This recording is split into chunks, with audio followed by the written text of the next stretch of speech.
Next class में हम पढ़ेंगे रिफ्रैक्शन। रिफ्रैक्शन का फिनोमेना क्या होता है। इससे पहले हमने पढ़ा रिफ्रैक्शन। रिफ्रैक्शन कैसे होता है, वेव्स कैसे ट्रैवल करती हैं, कैसे रिफ्लेक्शन होता है किस किस उससे। तो नेक्स्ट हम पढ़ेंगे रिफ्रैक्शन। रिफ्रैक्शन क्या होता है।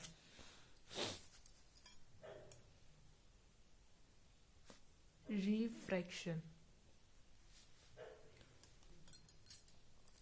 when a light ray travels from a one medium to another medium, it deviates from its original path। तो एक मीडियम से दूसरे मीडियम में जब एक लाइट रे ट्रेवल करती है तो वो अपने ओरिजिनल पाथ से क्या हो जाती है, डिविएट हो जाती है। उस फिनोमेना को रिफ्रैक्शन बोलते हैं। व्हेन ए लाइट रे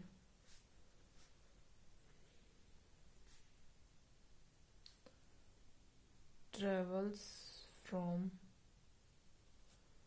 one medium to another medium, it deviates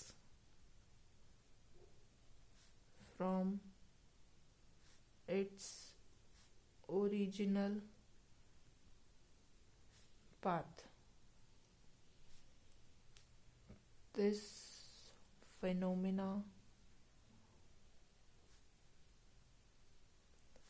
is known as refraction. उस फिनोमेना को बोलेंगे सॉरी रिफ्रैक्शन। ठीक है, जब एक लाइट रे एक मीडियम से दूसरे मीडियम में पास होगी उस फिनोमेना को बोलेंगे रिफ्रैक्शन। ये मेरा कोई मीडियम 1 है, ये मेरा सेकंड मीडियम है। ये जो रे है ये दो मीडियम को सेपरेट कर रही है। तो अब यहाँ से अगर मेरी कोई रे आती है इंसिडेंट रे, उसको बोलेंगे, जो रे आ रही है उसको बोलेंगे इंसिडेंट रे। इस पर्टिकुलर पॉइंट पे जहाँ पे ये इंसिडेंस हुई है मैं नॉर्मल बना देती हूँ। तो ये क्या हो जाएगी, अपने पाथ में नहीं जाएगी, अपने पाथ से कुछ डिविएट हो जाएगी। दिख रही है आपको। अगर ये अपने पाथ में जाती तो कैसे जाती, अगर सीधी सीधी जाती तो ऐसे जाती, लेकिन इस वेव के अंदर क्या आ गया, इतना डिविएशन आ गया। तो इस ये जो फिनोमेना हो रहा है इसको बोलेंगे रिफ्रैक्शन। नॉर्मल ये मेरी क्या होगी, रिफ्रैक्टेड रे। रिफ्रैक्टेड रे, ये जो मेरी रे है ये नॉर्मल है। नॉर्मल इस सरफेस के परपेंडिकुलर। ठीक है, तो इंसिडेंट रे और नॉर्मल रे के बीच में जो एंगल बनता है उसको बोलते हैं एंगल ऑफ इंसिडेंस और उसको आई से डिनोट करते हैं। और रिफ्रैक्टेड रे और नॉर्मल के बीच में जो एंगल बनता है उसको बोलते हैं एंगल ऑफ रिफ्रैक्शन और उसको आर से डिनोट करते हैं। तो यहाँ पे एंगल आई है मेरा एंगल ऑफ इंसिडेंस,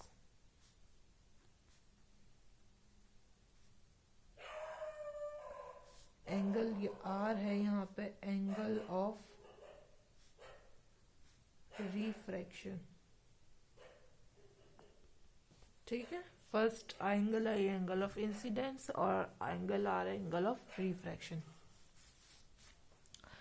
इसके बाद में इसके अंदर दो फिनोमेना होते हैं। व्हेन ए लाइट रे travels from a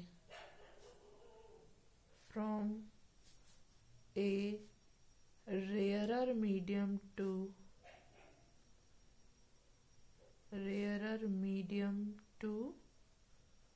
denser medium।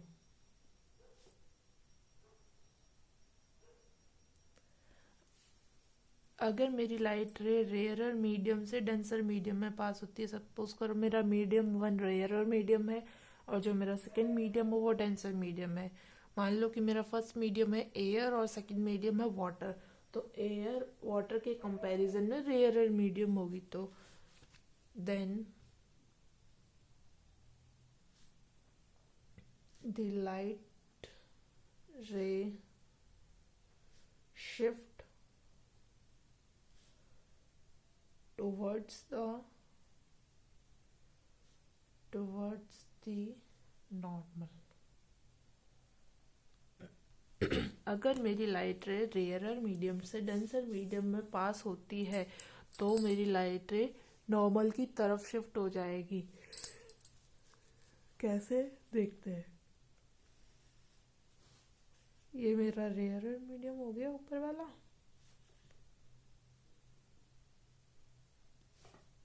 Air मान लेती हूँ.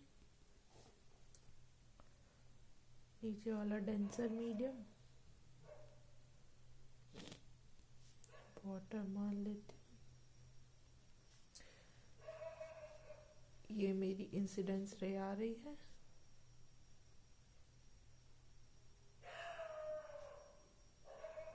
नॉर्मल रेयरर से डेंसर में जा रहा था टुवर्ड्स द नॉर्मल शिफ्ट हो जाएगा. ये एंगल ऑफ इंसिडेंस होगा. ये एंगल ऑफ रिफ्रैक्शन हो गया. और ये हो रही है मेरी रिफ्रैक्टेड रे.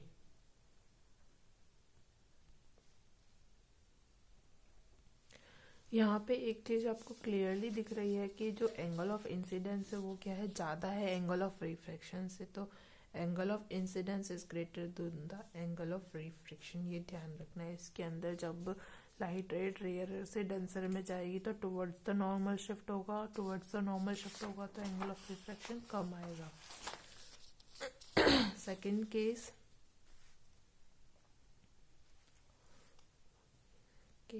Second,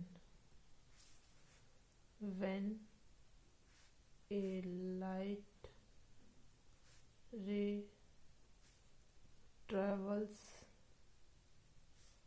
from a ray denser medium से रेयर मीडियम में जाएगी. अब सेकंड केस में क्या हो रहा है, मेरी light ray denser medium to rarer medium जा रही है. Rarer medium. Then the light ray shift away from the normal. Second case में क्या ले रही हूँ, ऊपर जहाँ से मेरी रे इंसिडेंस हो रही है वो मेरा डेंसर मीडियम है. और रिफ्रैक्ट होने के बाद जिस मीडियम में जा रही है वो मेरा रेयरर मीडियम है.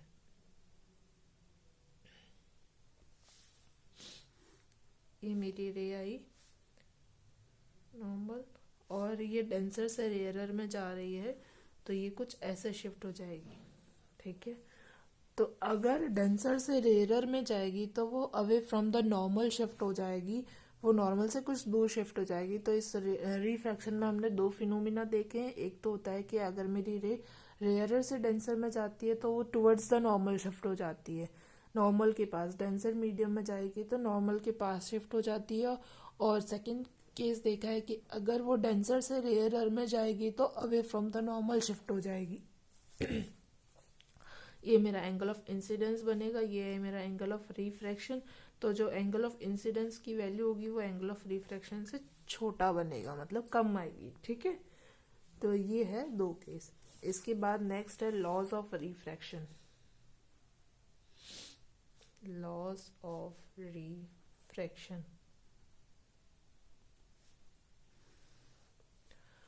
लॉज ऑफ रिफ्रैक्शन क्या बताते हैं. फर्स्ट लॉ तो कहता है कि at the point of incidence the incident ray, normal ray और refracted ray all lie on the same plane.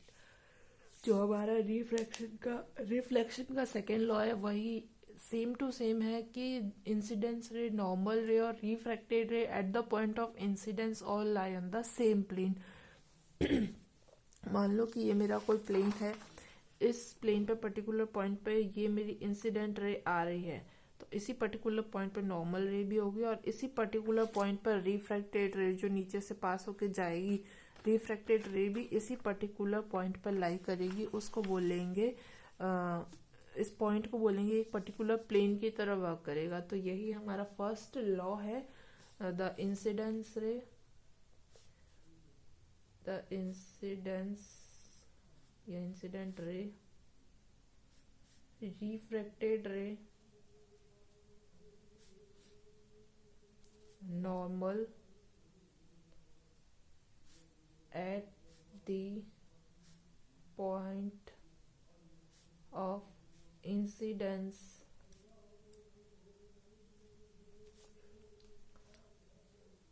all lie in the same plane. तो ये क्या करते हैं, सारे एक ही प्लेन में लाई करते हैं. ये फर्स्ट लॉ ऑफ रिफ्रैक्शन है. सेकेंड लॉ क्या है? सेकेंड लॉ इम्पॉर्टेंट भी है. ये कहता है the sine of angle of incidence to the sine of angle of refraction is a constant at that, and that constant is known as refractive index of second medium with respect to first medium. क्या बोलते हैं? The sign of angle of incidence to the sign of angle of refraction is a constant. ठीक है. ये बोल रहा है कि sine of angle of incidence to the sine of angle of refraction is a constant. ये क्या होता है? कांस्टेंट होता है, और उस कांस्टेंट को बोलते हैं refractive index of second medium.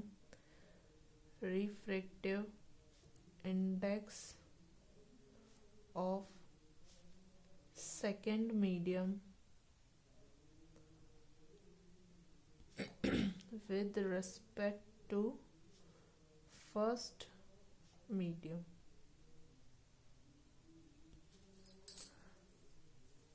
ये क्या है? Refractive index of second medium with respect to first medium. The ratio of sine of angle of incidence to the sign of angle of refraction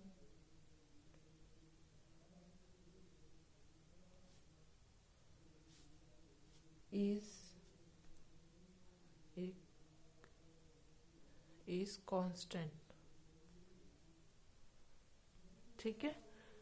वो क्या होगा? Constant होगा. The sine of angle of incidence to the sine of angle of refraction is a constant, और उस constant को बोलेंगे refractive index of second medium with respect to first medium.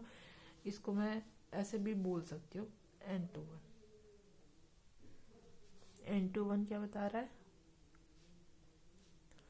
Refractive index बता रहा है.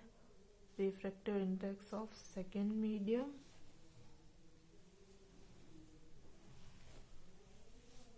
with respect to first medium. तो ये है हमारा सेकेंड लॉ ऑफ रिफ्रैक्शन. ये बताता है refractive index of second medium with respect to first medium. बोल रहा है sine of angle of incidence to the sine of angle of refraction क्या है? कांस्टेंट आएगा. उसकी वैल्यू क्या रहेगी? कांस्टेंट. जैसे कि हम डायग्राम अगर मैं बना के बताऊं तो ये मेरी इंसिडेंस रे, ये मेरा एंगल आई है और ये मेरा एंगल आर है. तो sine I upon sine R हमेशा क्या रहेगा? कांस्टेंट रहेगा. और वो कांस्टेंट क्या रहेगा? सपोज करो एयर है, एयर का कुछ रिफ्रैक्टिव इंडेक्स होगा 1 मान लो. 1 होता ही है. ठीक है. और वाटर है, वाटर का रिफ्रैक्टिव इंडेक्स 1.33 होता है. तो ये क्या रहेगा? हमेशा कांस्टेंट रहेगा. तो refractive index of second medium मतलब यहाँ पर रिफ्रैक्टिव इंडेक्स आएगा वाटर का, water upon refractive index of air 1.3 upon 1, ये आ जाएगा 1.3. Is a constant. ठीक है. ये होता है सेकेंड लॉ ऑफ रिफ्रैक्शन. ये वैल्यू क्या रहेगी? कांस्टेंट रहेगी. ये जो refractive index of second medium with respect to first medium, इसको लिखते हैं refractive index of second upon refractive index of first, इन दोनों का रेशियो। ये है second law of refraction.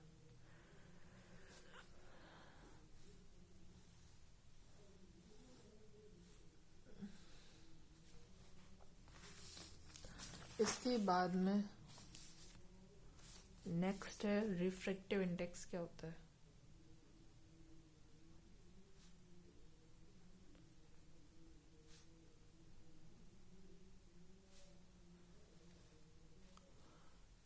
Refractive index क्या होता है? रिफ्रैक्टिव इंडेक्स रेशियो होता है speed of light in vacuum to the speed of light in medium. किसी भी मीडियम के अंदर स्पीड ऑफ लाइट कितनी रहेगी, ये क्या है? रेशियो है speed of light in vacuum to the speed of light in medium. तो it is defined as the it is defined as the ratio of the speed of light in vacuum to the speed of light in air। इसको denote करते हैं ईटा से, कहीं कहीं पे किसी किसी बुक में म्यू से भी डिनोट किया हुआ है। तो ये होता है speed of light in vacuum या एयर।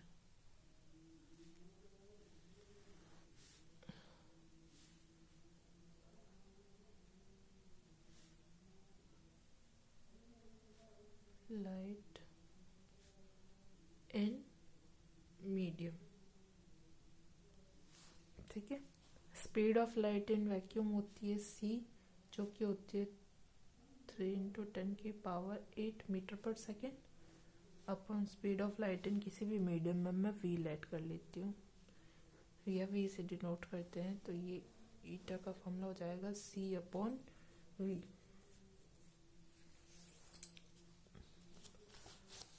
ये एक देखो, ऊपर भी स्पीड है नीचे भी स्पीड है, ऊपर भी स्पीड है नीचे भी स्पीड है। तो अगर मैं इसकी डायमेंशन निकालूंगी या यूनिट लिखाऊंगी मीटर पर सेकेंड, नीचे भी मीटर पर सेकेंड, तो मीटर पर सेकेंड अपने आप एक दूसरे को कैंसिल आउट कर देंगे। तो ये कैसी क्वांटिटी होगी? It is a unit less quantity. It is a unit less quantity. कैसी क्वांटिटी होगी? यूनिट लेस, और यूनिट लेस है तो डायमेंशन लेस भी होगी। एंड डायमेंशन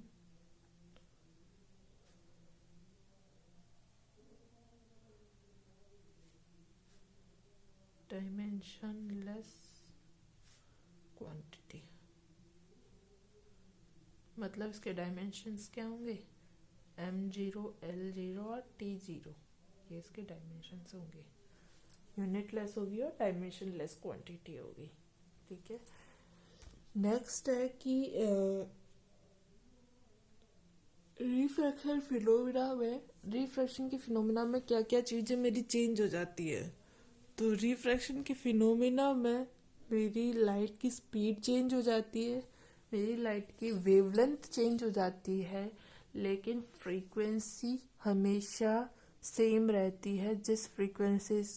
जो फ्रीक्वेंसी मेरी इंसिडेंट रे की होती है वही फ्रीक्वेंसी मेरी रिफ्रैक्टेड रे की भी होगी। तो क्या क्या चेंज हो सकता है? वेवलेंथ इम्पॉर्टेंट है, ध्यान रखना। वेवलेंथ चेंज हो जाएगी और स्पीड भी चेंज हो जाएगी। स्पीड, ये दोनों क्या हो जाएंगी? चेंज, लेकिन फ्रीक्वेंसी रिमेन्स अनचेंज। ये हम कब बता रहे हैं? During refraction, during refraction.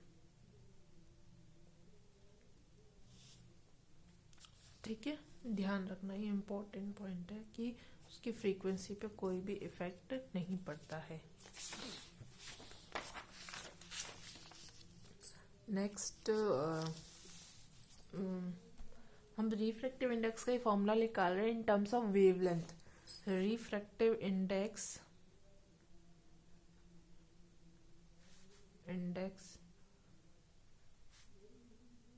In terms of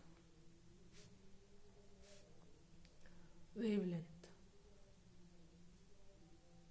हमने 11th में एक फॉर्मूला पढ़ा था, mu equals to C upon lambda.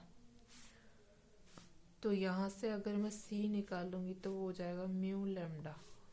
ये फॉर्मूला एक हमारे पास रिफ्रैक्टिव इंडेक्स का फॉर्मूला होता है सी अपॉन वी।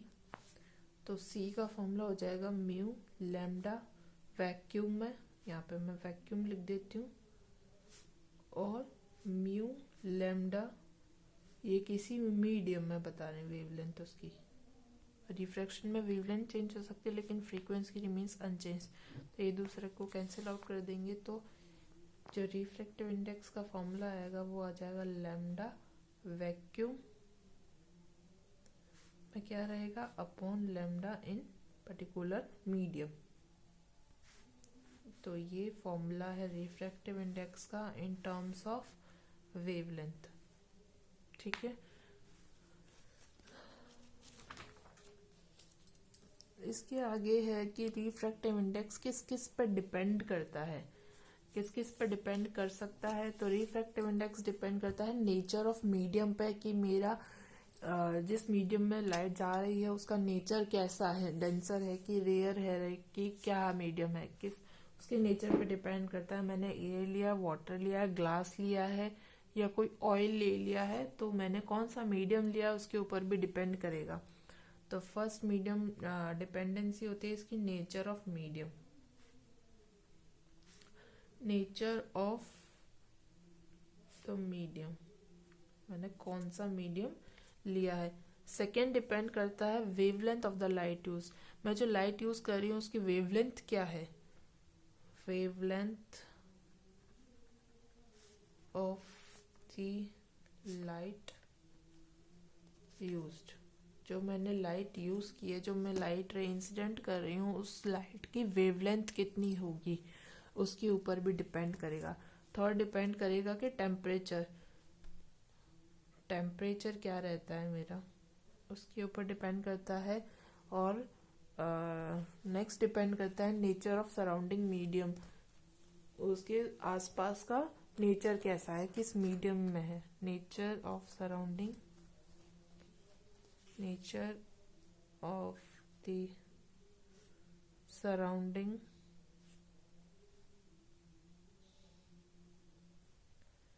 मीडियम।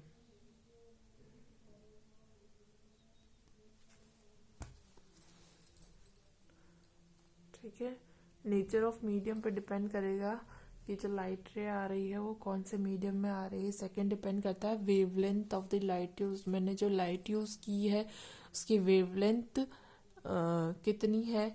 नेक्स्ट की जब लाइट रे रिफ्रैक्ट होने के बाद जा रही है तो वो कौन से मीडियम में जा रही है, उसके आसपास में कौन सा मीडियम है, रेयरर मीडियम है, डेंसर मीडियम है, कौन सा मीडियम मैंने यूज़ किया है। और डिपेंड करता है टेम्परेचर के ऊपर। तो यहाँ पे रिफ्रैक्शन के कुछ टॉपिक्स मैंने बताया, जस्ट एक इंट्रोडक्शन हुआ है। अगर आपको कुछ भी डाउट रहता है तो आप कमेंट कर देना। नेक्स्ट उसके बाद में अच्छा टॉपिक है वो है principle of reversibility, principal of reversibility, इसको हम देख लेते हैं।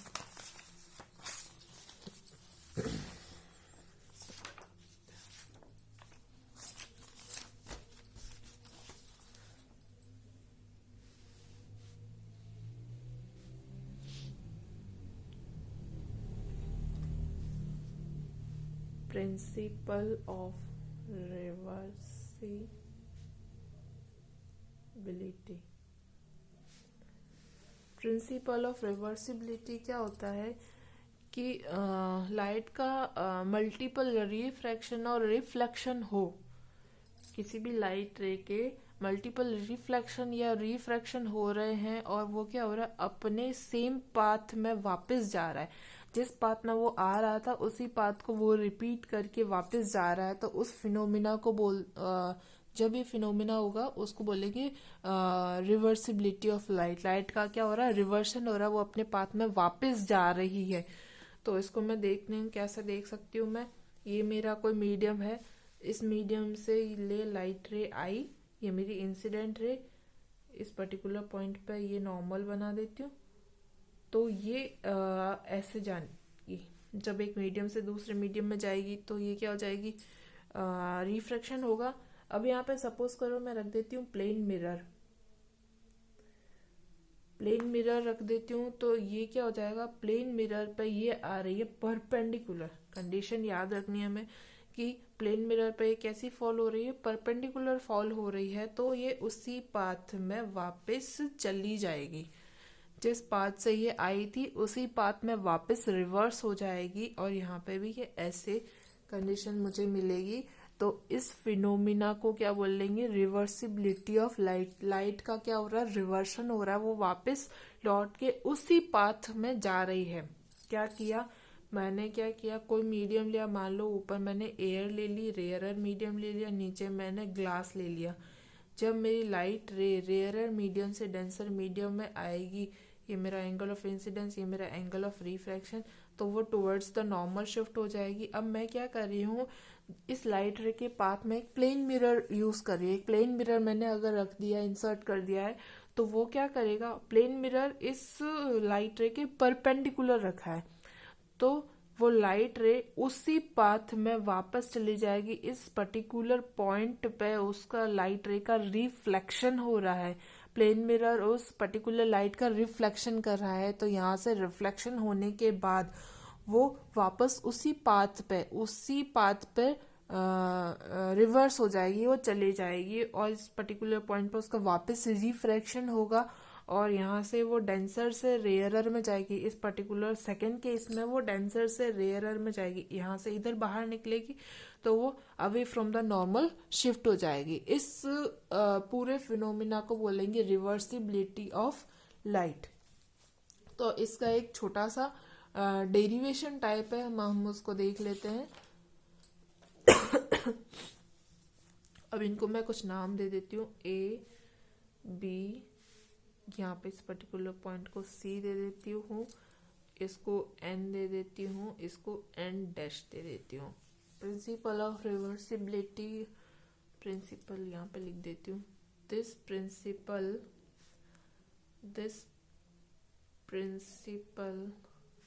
states that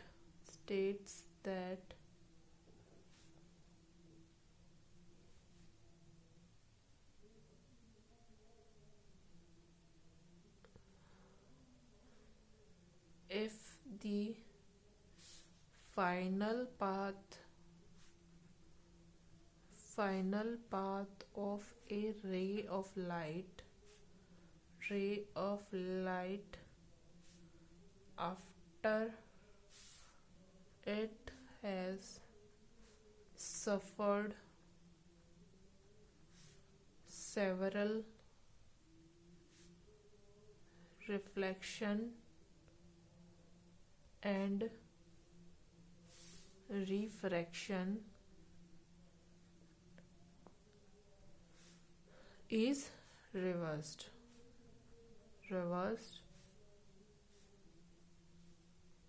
It retraces its path exactly. वो अपने पाथ को एग्जैक्टली रिट्रेस करेगी या रिपीट करेगी, ठीक है। तो अब इसका डेरिवेशन देख लेती हूँ। यहाँ पे देखो A B N, angle A B N क्या है, angle of incidence. First case ले रहे हैं when a light ray travels from air to glass या rarer to denser, तो एंगल ए बी एन मेरा एंगल आई हो जाएगा और angle C B N dash मेरा एंगल आर हो जाएगा, ये हो जाएगा एंगल ऑफ इंसिडेंस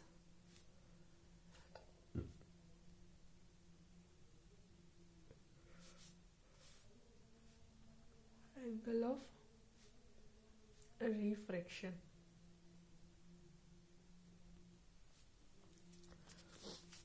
अब हम स्नेल्स लॉ से क्या लिख सकते हैं, sine of angle of incidence to the sine of angle of refraction, वो क्या होगा, refractive index of second medium with respect to first medium, या फिर बोल सकते हैं refractive index of glass with respect to air from Snell's law.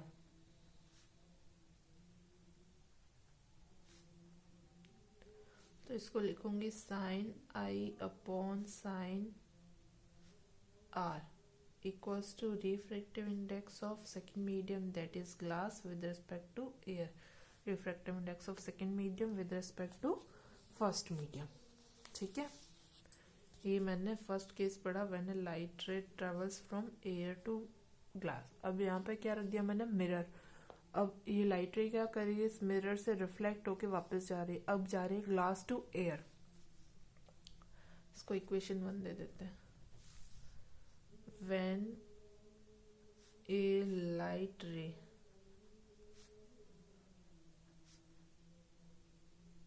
travels from glass to air, अब light रे कहाँ से जा रही है, ग्लास टू एयर जा रही है। तो सपोज करो यहाँ से अगर कोई रे जा रही है तो ये एंगल ऑफ इंसिडेंस की तरह वर्क करेगा, और ये जो एंगल आई है यहाँ पे, ये एंगल मेरा एंगल ऑफ रिफ्रैक्शन की तरह वर्क करेगा। क्योंकि अगर मैं इस पिक्चर को ऐसे देखूं तो अगर कोई लाइट रे ऐसे आ रही है तो वो रिफ्रैक्ट होने के बाद ऐसे जा रही है, मतलब डेंसर से रेयरर में आ रही है इस केस में, तो वो क्या हो जाएगी, away from the normal shift हो जाएगी। यहाँ पे ये एंगल आर, ये मेरा एंगल ऑफ इंसिडेंस को डिनोट करेगा, इसकी कोई पर्टिकुलर वैल्यू होगी, और angle of i angle of refraction को डिनोट करेगा। तो जो angle C B N dash है यहाँ पे, सी बी एन डैश, वो है एंगल आर जो डिनोट कर रहा है एंगल ऑफ इंसिडेंस को।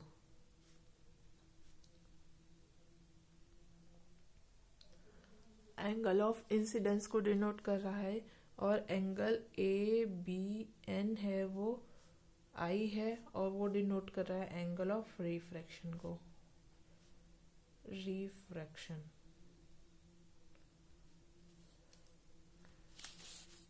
अब यहाँ पे स्नेल्स लॉ जब मैं लगाती हूँ, फ्रॉम स्नेल्स लॉ,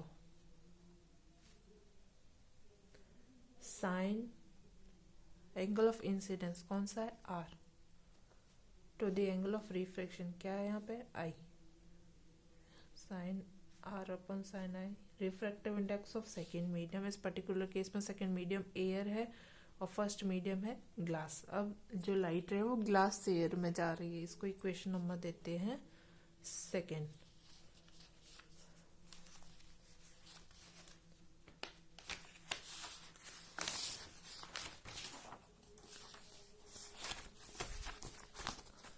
अब क्या करती हूँ, multiply equation 1 and 2, multiply equation 1 and 2, दोनों इक्वेशन को मल्टीप्लाई करते हैं तो क्या बनता है, sine I upon sine R into sine R upon sine I, which is equals to air to glass. I से आई कैंसिल, आर से आर कैंसिल, तो यहाँ से एक इम्पॉर्टेंट रिलेशन निकल के आता है, इंटू एन इक्वल्स टू 1, या फिर बोल सकते हैं कि refractive index of second medium with respect to first medium क्या होगा, 1 upon refractive index of first medium with respect to second medium। ये बोल रहा है कि refractive index of second medium with respect to first medium क्या होगा, वो होगा रेसिप्रोकल होगा refractive index of first medium to the refractive index of second medium. तो ये हमारा बताता है प्रिंसिपल ऑफ रिवर्सिबिलिटी। रिवर्सिबिलिटी का प्रिंसिपल यही बताता है हमको कि refractive index of second medium with respect to first medium किसके बराबर होता है, रेसिप्रोकल होता है refractive index of first medium to the second medium. ठीक है, तो प्रिंसिपल ऑफ रिवर्सिबिलिटी क्या था कि अगर कोई लाइट रे मल्टीपल रिफ्लेक्शन और रिफ्रैक्शन करती है और रिफ्रैक्शन मल्टीपल रिफ्लेक्शन और रिफ्रैक्शन करने के बाद अगर अपने उसी पाथ को रीट्रेस करती है या रिपीट करती है तो उस फिनोमिना को बोलते हैं रिवर्सिबिलिटी ऑफ लाइट। ठीक है, और यहाँ से क्या निकल के आया कि refractive index of second medium with respect to first medium किसके बराबर होता है, रेसिप्रोकल होता है refractive index of first medium with respect to second medium. ये बहुत ही इंपॉर्टेंट है। The refractive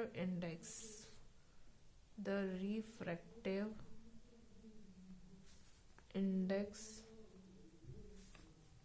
of second medium with respect to first medium, that means कि eta 21 is reciprocal of first reciprocal of the refractive index of